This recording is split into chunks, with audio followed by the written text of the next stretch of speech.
Good morning, Jody. Good morning. How are you? I'm good. Oops. You always get the gold star for being first. You know what it is? I just believe in being on time. Well, you certainly do get the gold star. Ah,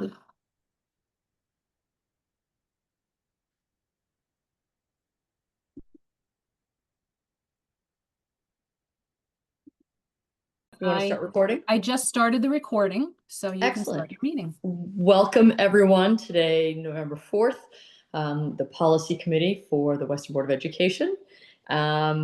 Let's start with our first item on the agenda, which I believe is the minutes from last meeting. So has everyone had an opportunity to take a look at them? Any questions, changes? There's just one comment. I wasn't here the last meeting, so I didn't vote yay to adjourn the meeting. Oh, I'm Oh. sorry. Did I put you in there? I'm so sorry. That was an automatic. I will take you out. I read, just- I read it.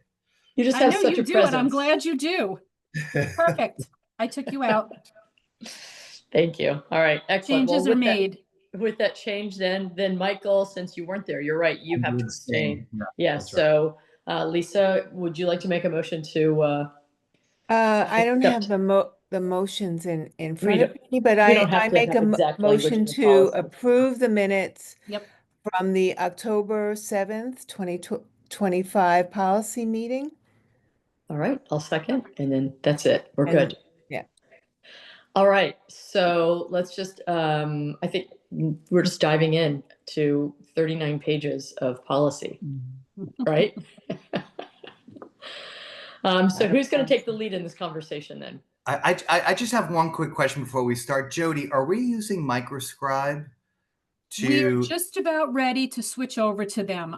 There are just some changes that I had to have them Okay. make, and I'm Okay. working on trying to get some of the PDFs that couldn't be converted over, but it should be ready to go. They've done what they need to do. I just need to go over it with a fine-tooth comb and make sure that everything is the way it's supposed to be. And the But only reason why I ask is because I believe there's an ability there to alert us to either older policies or to review policies that we haven't recently. And the majority of this 2000 series is from like 1989. So I wondered if Microscribe sort of highlighted this or we actually did this ourselves. So it sounds like the latter. no, this was all Erica.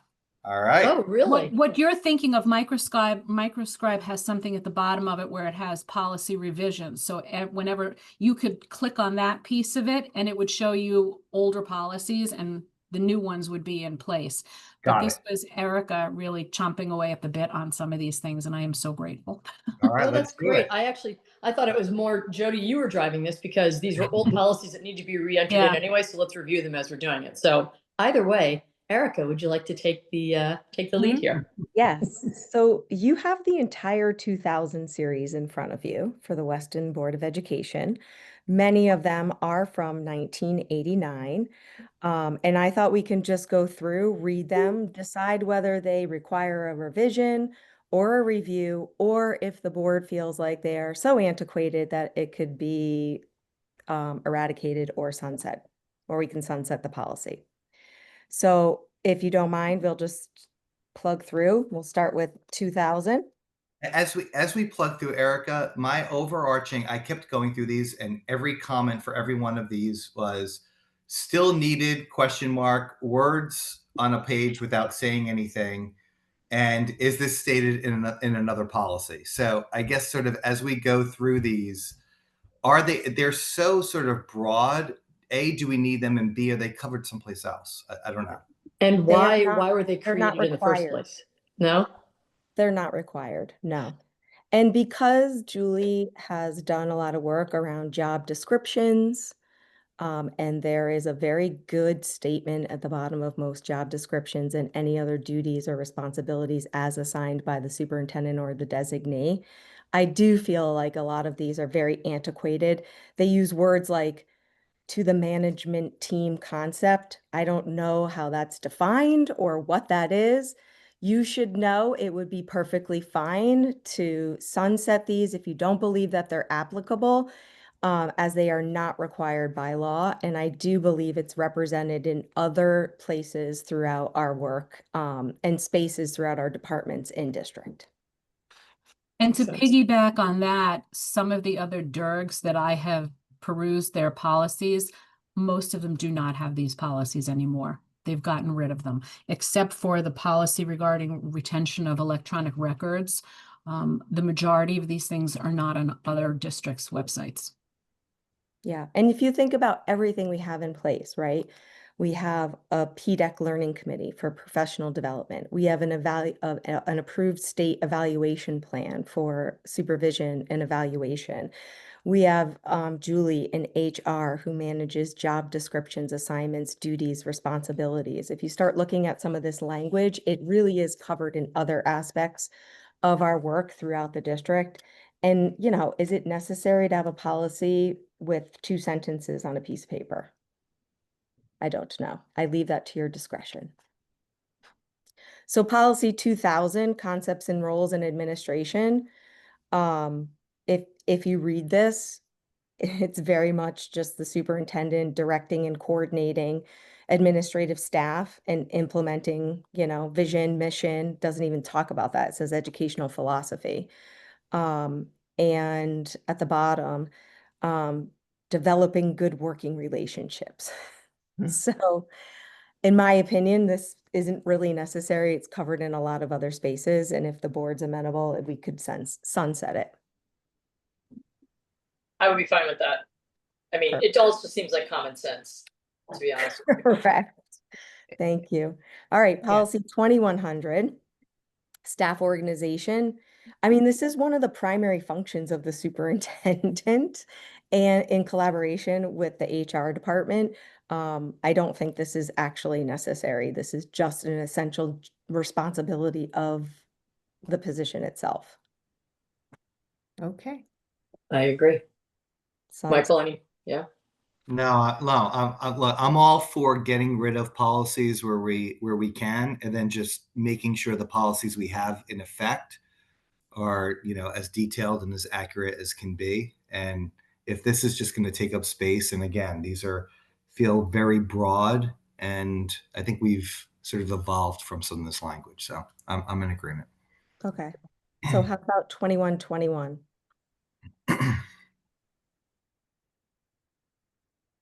Again, the only thing, Erica, is as we go through these, I'm happy to get rid of these. And to Sharon's point, some of these are common sense, although, you know, common sense, you know what they say about common sense. So I do just want to make sure that to the extent that there are things in here that may be sort of just, you know, intuitive, but not stated someplace, I want to make sure that they're stated someplace else in one fashion or another. So I'm happy to get rid of a lot of these, you know, even the lines of responsibility. I mean, I think this is communicated in other policies, right, Erica? I mean, Yes, that I was just going to state that if you look at this list of 7 things, they appear in other policies.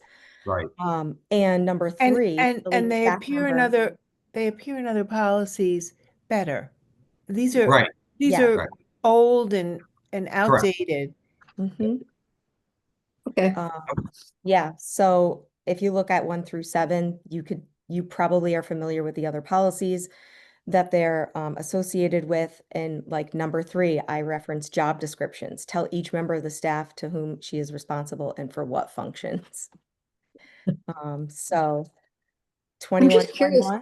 I guess I'm curious as to why these were created. That was my thing while I was reading it the whole time. I was like, this is really basic information and common sense. But again, sometimes you have to deal with it.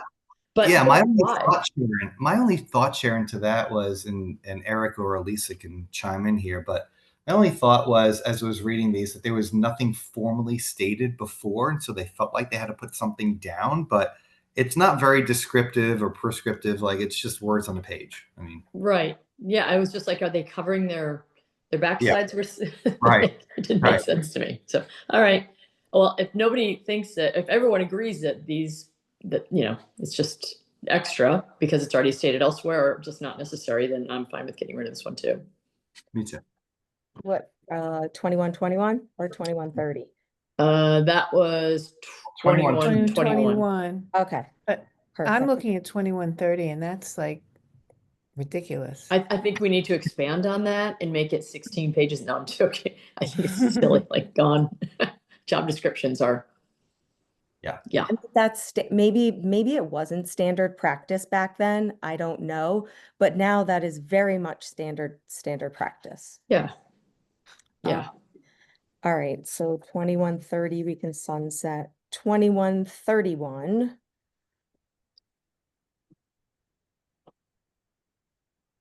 I mean, we have this elsewhere, I believe. Right, Julie? Yeah, Julie, chime in if we're saying anything incorrect here. But I mean, I feel like we do that. We do sort of this cadence anyway, and we have this more fully fledged out. I mean, I could say that about every one of these policies elsewhere. Yeah, I think for 2131, these things may not necessarily be in another policy, but they're certainly in contractual language. Yeah. We have contractual language for the teachers as well as for administrators that refer to these things. So I think that we are covered for 2131. I think that we're well covered for the gist of this language. Excellent. Sunset. All right.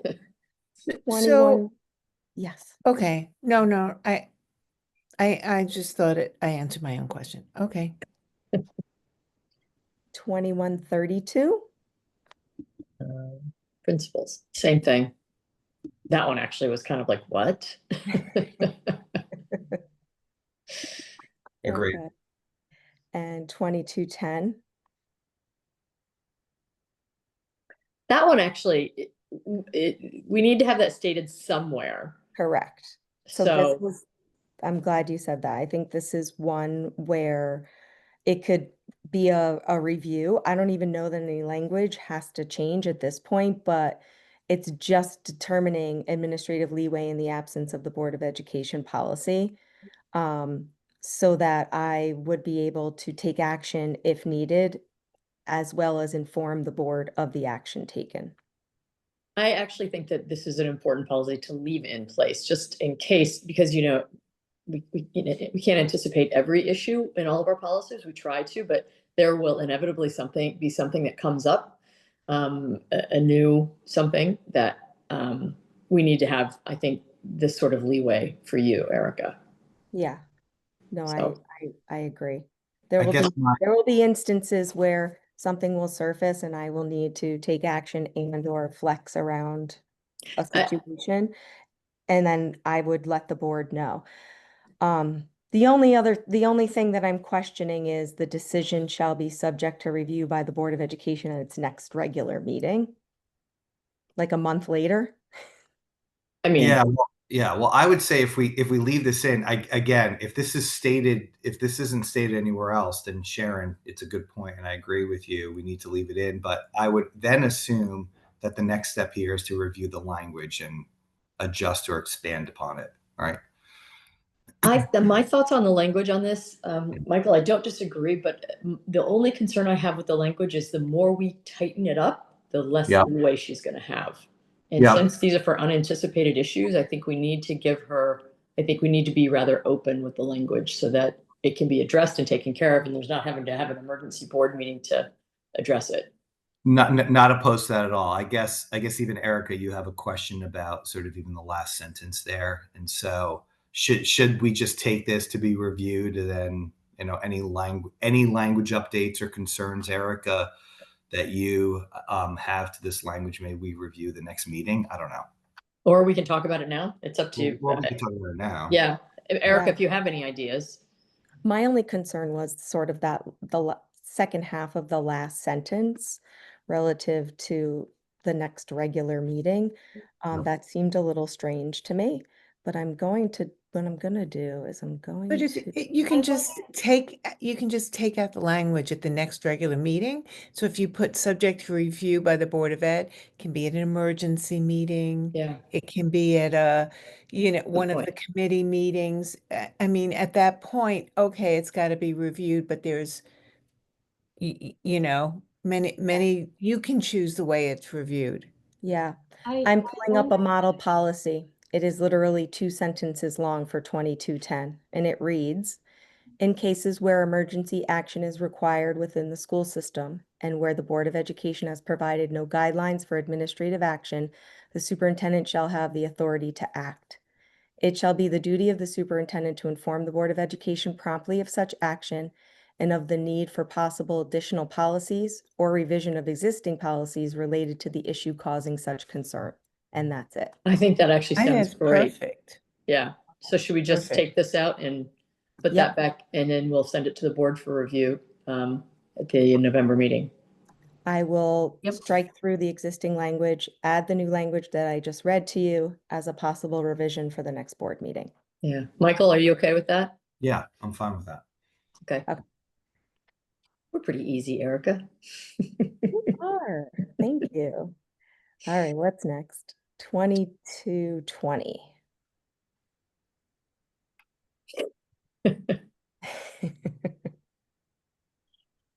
Yeah. I don't think that this is an issue or needs to be stated necessarily. This is just part of a normal working administration, if you Yeah. ask me. Yeah, I agree.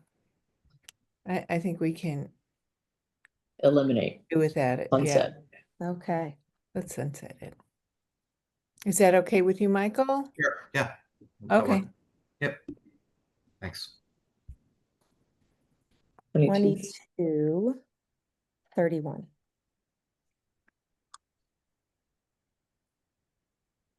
It's a policy about policy. I think this is really important, because it talks about the superintendent establishing and maintaining a plan for making policies accessible and bylaws of the board and the regulation.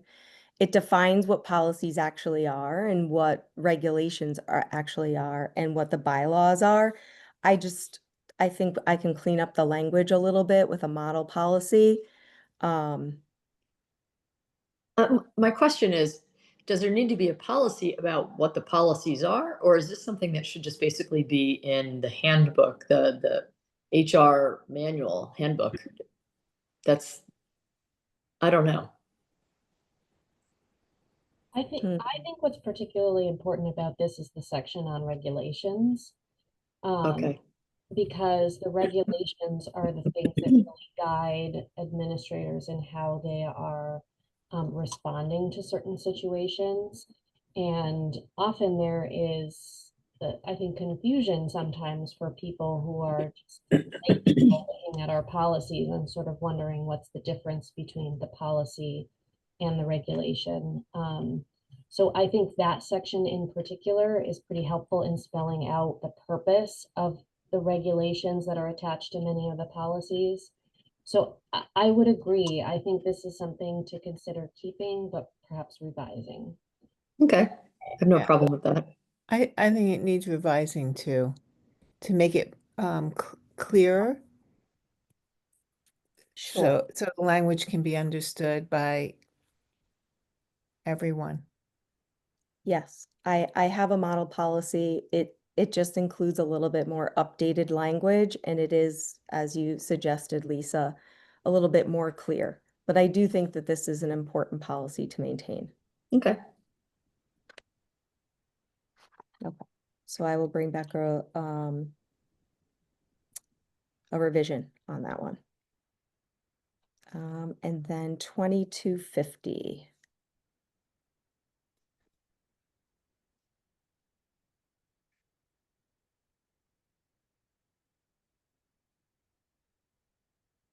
I mean, this is, I think, everywhere, from what I understand. I mean, I don't know if it's specifically a policy, stated another policy, but I assume it is, given all the work we do around this, but I don't know. Is this stated in a policy anywhere?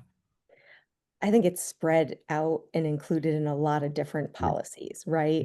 If I you're agree. thinking about the school climate policy, well, there has to be a plan in place that has to be monitored and adhered to. You know, there's accountability with the State Department of Education for targets on accountability index. So it's a one sentence that's included in many other places. Okay, I'm fine to sunset that. Okay, Me too. great. Excellent. Yeah, I'm in agreement. Perfect. All right, the next one is 2260. This was a policy that was adopted in November of 2016, so it's almost 10 years old. This language is still very applicable based on some model policies that I looked at. I just thought maybe it's a quick review, and we can update the date as reviewed, or if you see any necessary revisions, we could do that and update it as a revision. I did not see any necessary, when I looked at it, it looked, like you said, current, and I think that this is important to have this policy. I don't have any changes to it. So I'm fine with just doing a review and updated. Yeah, okay. Anyone else? Yeah, just update it. Yeah, I mean, it seems fine. I guess my only question on this, This is really important. Yes. my only question is what would constitute a hold? I don't, a hold on the destruction of electronic information or records. I don't know that I saw that. Obviously, the placing of a hold. I didn't know what constituted a hold. Like, does anyone have an example of that? I don't know. I do actually. Jody Yeah. just sent out a hold a couple weeks ago, which was a memo to certain staff members relative to not destroying, deleting, erasing, shredding, scribbling on, tearing up any type of documentation that we may need in anticipation for a potential lawsuit or some type of request. Do you have to state what the hold is specifically for and give a time frame? No. You don't have to state either. We state what it's relating to, Okay. but there okay. is no time frame on it. So it's open-ended. It's open-ended. Yep. Okay. And legal usually assists us with the language of the Mhm. memo that's circulated to the applicable staff members. Yes. Okay. Okay. I mean, if that's sort of legal precedent, then I have Yeah. no problem. And this is currently a policy, like I said just a couple weeks ago, that actually is reflective of what we do here in district. It was just from 2016, so I thought a review date on it to bring it up to date would be nice. Okay, great. Perfect. I agree. Awesome. Thank you. Okay, 2270, uniform treatment of recruiters. This policy was adopted in December 19th, 2022. It is current language. I don't see any need for revisions. So maybe just a review here as well. For dealing with the 2000 series, let's do it end to end. That works. My only Great. suggestion is, we've transitioned from referring to the guidance department and we've been calling it school counseling. So that would be my only potential update. I think otherwise the substantive language is relevant. Thank you, Julie. I can make that change.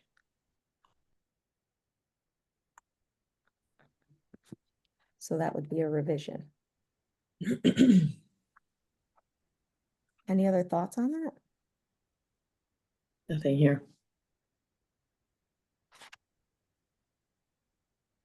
All right, then. That closes out the 2000 series. Oh, yeah. One series done. Whew, feel good about that. All right. The next one, policy 4113.2, duty-free lunch for teachers, is a required policy, and it was new, I want to say 2 years ago. It does not currently exist as part of Weston's Board of Education policy, but it is required. You'll see it's very simple, and there's also contract language that supports this for the teachers. So in this instance, we have a contract that supports it, but also by law, a required policy. I'm fine with it. Yeah, me too. So that's I'd like to see the language of the contract reflected in the policy. there's some coherence. The only thing is that could get tricky as the contracts get negotiated every, is it 2 years? Yeah, I would be hesitant to make the policy language any more specific because it can somewhat tie our hands in the negotiations process if there are components of this that we want to Okay. change language wise. But I think this is the substantive piece is that we are guaranteeing that 30-minute uninterrupted lunch period for teachers. Okay. Move it forward. Okay. Policy 4212.42, drug and alcohol testing for school bus drivers. This is a required policy by law that does not exist for the Weston Board of Education, even though we do use an external vendor to provide transportation services. We are still required to have this policy. And it basically just ensures that the district and its contracted transportation provider complies with the federal and state laws governing school bus driver safety, drug and alcohol testing, and emergency preparedness. And there was a Transportation Employee Testing Act of 1991 and some regulations that do require some strict testing and reporting procedures to prevent impaired driving and protect students riding the bus. So is this going to go in conjunction with that Um, 1991 policy? Do we have that policy? That's not a policy, it was an act. Okay, okay. Yeah. All right. It was an act from 1991 that's referenced, I believe, in this policy. Okay. Do we have to require the contracted vendor to do the drug testing? Yes, that is incumbent upon them. They need that for their records. And various other safety functions. It should be in the contract, I assume, in the contract that we signed with them just recently, right? Is that? With the vendor, the contracted Yeah. vendor? Yeah, That's correct. Yeah. but it is a required policy by law for the district to have. How come we didn't have it before? Is it just recently? How come we never? It's interesting. I mean, it's intuitive. I assume it was part of prior contracts as well. I guess we just never had it. And Well, is it? Yeah, go ahead. Sorry. That's Go why ahead. No. Erica's revising it. Well, no, she's not Oh, this revising is it. She's new. adding. This Well, is new. she's creating it. Yeah. Yeah, exactly.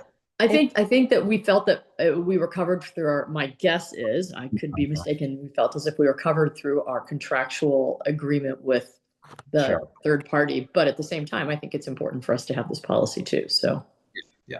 not only is it important, it's required. Yeah. And So. basically, I just went through the required policy list and just cross-referenced to see if Weston had the policies or not. So, Awesome. I'm Great. just bringing some of those forward. Thank you. No problem. That's great. So I'm good with this going for a first read. Did Okay. anybody see anything? Or we're not doing first read, a read. Okay, Was perfect. there anything, Erica, that you wanted to see changed in here or no? Are you good No, with it's a brand new policy, so all the language here will be brand new. this? Okay, And again, like I didn't write this policy, I use model policy language that references the appropriate statutes and laws, and if it references any additional policies that we may have that sort of overlap or dovetail with it. okay. E- Yeah, I don't Erica, have any. Erica, just a point of clarification. When you say you use model policy language, where do you get that from? From Shipman and Goodwin model policy or CABE. Okay. But basically, sometimes it's a combination of language. Sometimes it's the entire, Shipman policy, but always reflective of what we do in district. I heard Tina say, and this happens a lot. You put policies in place and they sort of become antiquated, and the practices on the ground relative to some of the regulatory pieces are different than what's either stated in the policy or in the regulation. And that's what prompts the review and or revision of the policy or regulation. Gotcha. The next one is also a required policy by law, 5118.2, educational opportunities for military children. Yeah, I don't think we really have a large military like presence in our district, but obviously for people who are maybe National Guard and deployment or whatever, I'm fine with the language on this one too. I found it interesting, but I'm fine with it. Me too. Yeah. I also want to just let you know that when policy language like taps certain schools and has implications for their work, like this one does on the second page, specific to like attendance or sometimes like credits or transferring in of transcripts. I did talk to Megan at the high school just to make sure that there wasn't any conflict there or if we needed to make any language revisions. She was very familiar with this policy from a different district that she worked in and thought the language here was representative of what they would do on the ground if they encountered such situation. Okay. Yay. Survey of students. This is a required policy, brand new to the district, 6162.51. And this is actually, I believe, what the district is currently doing when you're administering the school culture and climate surveys. Like parents have the opportunity to look at those questions. They're posted online. I also talked to Megan about this survey because she had reached out in hopes to do an additional survey with like a health organization and partner around tobacco use. She's decided not to do the survey, but in that instance, if it was being used for research or an outside provider, language in here covers us relative to the administration of that survey and what we would need to do in advance, making sure that it's available for parents to view, that there's an opt-out clause and things of that nature. Yeah, I found this to be, obviously, I think it's important for us to have a policy on this. The second part of this, so the numbers 1 through 3, that was a little, okay, so number 1, for example, the collection, disclosure, and use of personal information gathered from students for the purpose of marketing or selling that information. Can you explain when we might be marketing or using that information?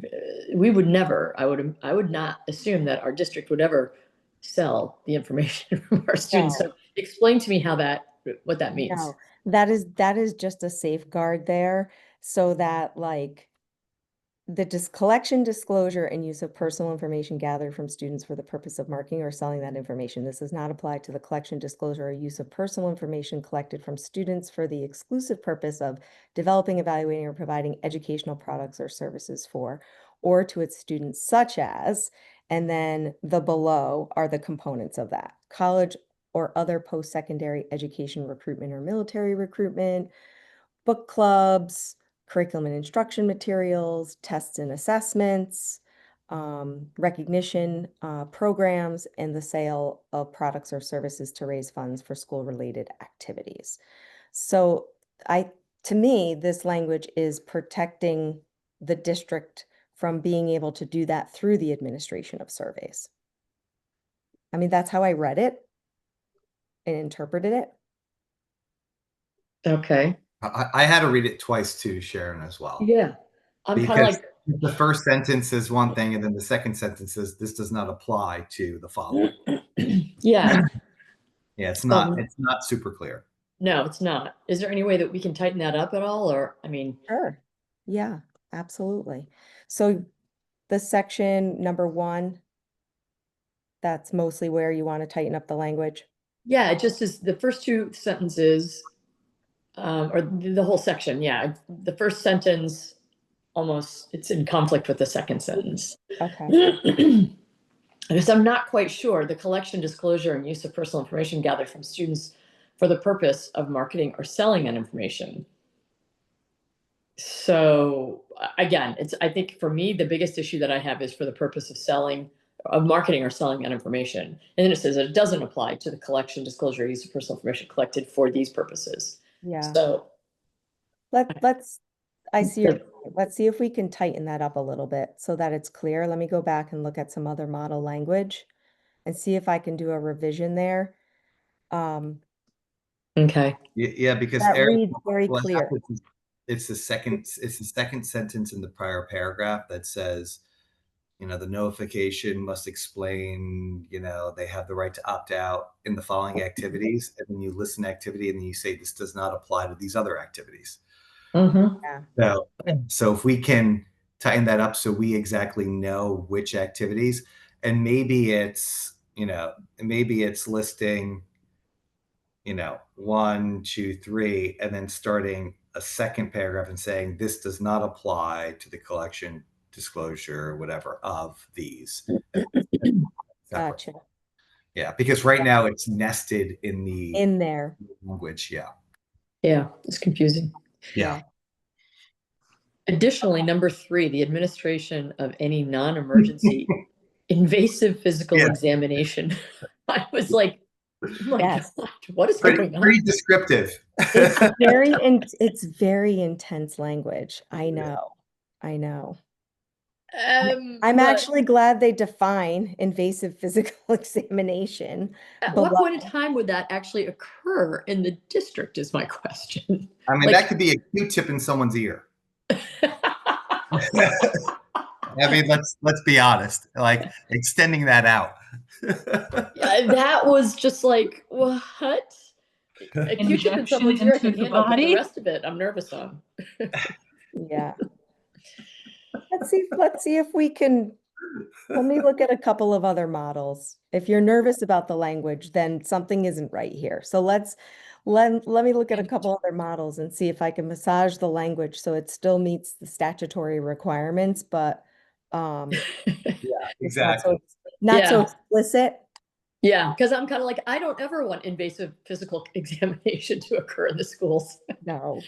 We don't have doctors on staff. We do have a lovely nurse, but she doesn't want to do an invasive physical examination either. She can help it, I'm sure. All right. That's why I wasn't quite sure about how that's part of a survey either. Erica, I was happy to see though in this that it sort of reinforces the parental rights here and the ability for them to either review or opt out. Yes. That's something I've been really focused on. So this is that's good to see the language that was in here. At least from my perspective. I think you're overthinking this. Like an invasive physical exam might be to empty out the pockets of a student who might have something on his being. Doesn't have to be quite as physical as you're thinking it is. I guess I'm looking at the bottom, the term where it says note, and it defines it, and it does. We need to say things like that. Yeah. Personal search versus body cavity search. Yeah. I think that's probably what they're referring to. And maybe to your point, Lisa, maybe then it's more expansive than means any medical examination, right? Because it refers specifically to that. We just have to, well, for survey purposes, I guess.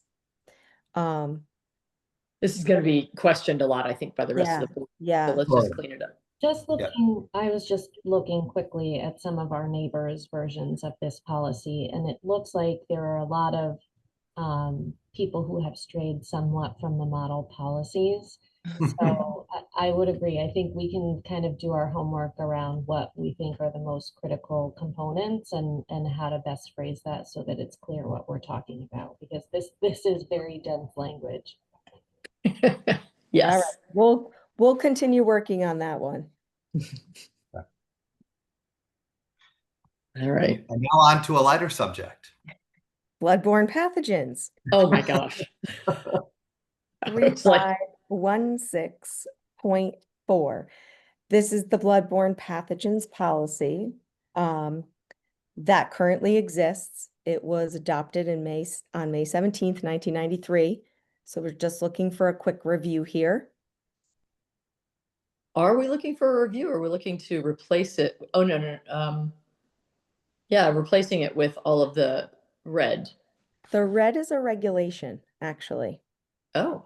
Yeah. Right. Okay. So is this just language lifted from OSHA or something? Like where's this language from?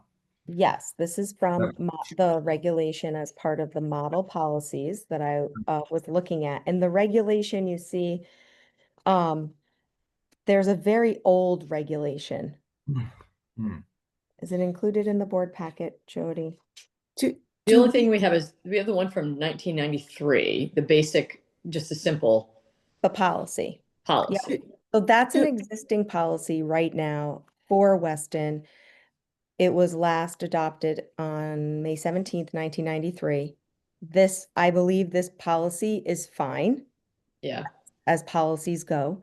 So it could just be a review. There aren't any revisions necessary unless you see otherwise. Yeah. I have a question. Do we do annual bloodborne pathogen exposure training? Yes. Yeah, I thought so. Okay. do we Nice. provide vaccines? At school? Yeah. That you, I- we don't provide the hepatitis V vaccine or anything like that?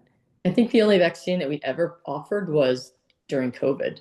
Because it That's it. says provide vaccination to affected employees. So I was just wondering if we did that. If we Good. have a, so the policy is about exposure control. And so the regulations talk about if an employee is exposed, what our liabilities are. Right. So I think there's a difference between how we're responding to Oh, it says potential post-exposure. Okay. exposure versus what we're providing just generally for all staff. I think the sentence of this whole packet is on the top of page 30, where they have to spell out what's not allowed, which is mouth pipetting or sucking of blood or other potentially infectious materials is prohibited. Take all the fun out of it, why don't you, Michael? I saw that too. Like, well, good thing we don't have any rattlesnakes on property. Just to be clear, Erica, this language in red is going to be added to the one-page policy. No, it's already there. No, the Regulation. the policy is as it exists. The Okay. regulation, I believe, is from, let me just pull it up. It's very outdated. We can. It's very, very 1993. It Okay. makes references to providing training with VHS tapes. Correct, You know, correct. some of the equipment doesn't reflect like the PPE that we've been accustomed to using lately. So I think we're just looking to bring it into this century. Okay, so you're just okay, got it. So, Yeah. but we don't need to necessarily, I mean, we concern ourselves primarily with policy, not so much with regulation. Regulation is administration, correct? It is. So Okay. I saw that the board was approving regulations. By law, regulations don't have to be approved by the Board of Education, but I was just trying to remain consistent with what I saw at the last policy meeting. Okay. I mean, this all looks fine to me. Yeah. Me too. It is interesting you keep records for the duration of employment plus 30 years. That is, I figured they would get expunged or something. Here's one last question for you on this, Erica. Do instances of exposure, yes, we keep records. Do those also go to the state? Is it reported to the state and the state keeps those on file as well? Or is it reside just with our district? That's a great question. There might be a reporting requirement to DPH, the Department of Public Health, if there is an exposure. I'm pretty confident there is. I've never had an exposure Sure. had to be reported or acted upon or followed up on. But generally speaking, when you're talking about these types of policies or regulations, there's a requirement as part of like our OSHA compliance to report to DPH. Okay. That makes sense.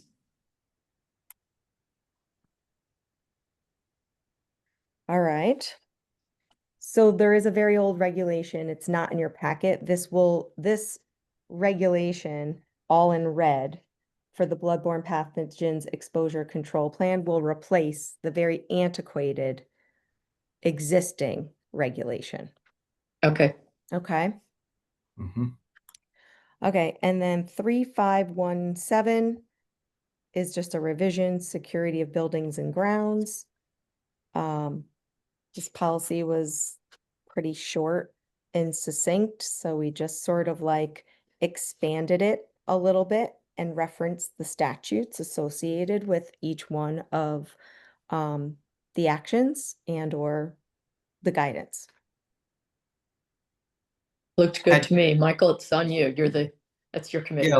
Yeah, looks good to me. I just want to make sure, did we review this or bring this to Jim's attention just to make sure? For example, I'm sure we do all this, but there are certain requirements here that I want to make sure that we are doing. Like, I know we're doing some of these, but some others reference, um, conducting a security and vulnerability assessment for each district every 2 years, developing a school security safety plan. I know we do some of this, but We do. sort of as per standards developed by DESPP. Erica, has Jim taken a look at this at all? I don't think he has, but that is number 4 is required. When we do fire drills and or Yeah. crisis drills, like we have to Okay. log those and submit those every single month. We have to have a safety and security plan. Yeah. This is Okay. not, I think the policy that is really specific to the detail that Jim might need to get involved in is separate just from this like very general policy. There is another much higher level detailed policy around safety and security. And where Where's- is that? I don't remember the exact number, but I could follow up after this meeting and get it for you.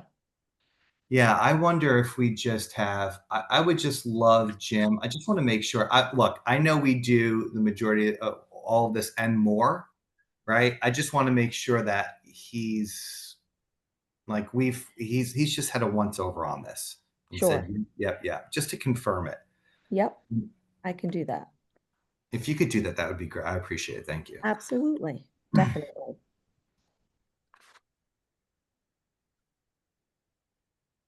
Okay. And there were a whole bunch of statutes too that were updated in the legal references for this policy as well. Yeah. Are we also talking about here, keys? Is the keys section also? So Covered this by is an existing regulation for the board with the exception of the language that's in red. That would be new added language. And is keys sort of a catch-all for the fobs for the doors, for example? This is a very pedantic sort of, Important though. Yeah. My interpretation of keys were like actual physical keys because it talks about the duplication of keys. Sure. So that was my understanding. And don't forget, this is an existing regulation from February 5th, 1990. Should we Right. address key fobs then? We could. Can we insert that language? And then Yep. my other question is, the panic buttons, the Alertus panic buttons that everyone on campus now has. Mhm. Should these be in some way? Look, we distribute it to everyone that's on campus, and it's not necessarily an access thing, but it is a safety and security issue. Should those be addressed in some way in this policy? I don't know if this is the appropriate section, if we have to create a separate section, if it's even appropriate to mention it, but I wanted to bring that up. Yeah. I think it might be perhaps most appropriate to address that in our regarding the technology that we issue to our staff members, right? We have a policy that addresses the electronic devices that we provide. I Okay. think that makes more sense because this is specific really to securing. But I agree. I think adding fobs, any kind of access component, I think makes sense. And keys and fobs are treated differently. Sorry about my lights. I was gonna say, maybe a few jumping jacks will take care of that. There we go. Okay, so if we could just update that language, Erica, with respect to key fobs or anything else that's not coming to mind that's providing access to any of the buildings, that'd be great. Sure. The other safety and security policy that was just mentioned, that was, that I referenced prior to, is policy 1600. And it was, the last review, adoption, or revision date was 9/15/2025. So it's a newer one. So we can take a look and see where the fobs are most appropriately placed. 9/15/2025. Not the fobs, sorry, the alertus. Oh, okay. That's The alertus, right? the alertus. Right. Okay. 1600. Let me just take a look at that policy. Does that bring us to the end of our list? Mhm. It does. Yeah. Under an How hour. quickly did we get through that? Wow. Wow. Yeah, under an hour is right. I'm impressed. When I saw 39 pages, I was like, oh, buckle up. All right. Wonderful. Well, it looks like we've got some stuff to move forward to the board. We've got plenty of policies to move forward to the board. We've adopted a lot, and we've got some work to do on some other policies. So with that being said, our next scheduled meeting, let me take a quick look here, is, hold on, let me get back to the very beginning. September 2nd, I believe it is. December 2nd, yes. Mhm. So I wanted to ask if there's any possibility. I am not going to be available December 2nd. I'm going to be out of the country and yeah, won't be available. So is there any possibility, any flexibility? We don't have to necessarily decide on it now, but maybe Jody can help us come up with a date that works for the rest of our group, if that would work for everyone. If not, then we just have to have somebody else lead the meeting. When will you be back? Just I so you- return on the 6th, so I'll On be the back the following week. Okay. Can we just move it the next week? Yeah. Well, we Joe? have safety and security on the 9th. What about either the 8th or the 10th? Either the 8th works fine with me, and so does the 10th, whichever one works for everyone else. I'm good too. Okay. Okay, why don't we do the 10th? So that way I don't have to move Erica's weekly chair meeting. Great. If You that got it. works for everybody. Thank you, Okay. everyone. I appreciate the flexibility. Alrighty. Thank you, everybody. Thanks, guys. All Thank right. you. Motion Yep, to see you guys. adjourn? Oh, Yes. yeah, motion to adjourn. Perfect. I second. Okay. Take All care, in everyone. favor. All right, bye-bye, everyone. Have a great Bye, day. everybody. You too. Have a Don't great forget day. to vote. Yeah. Bye-bye.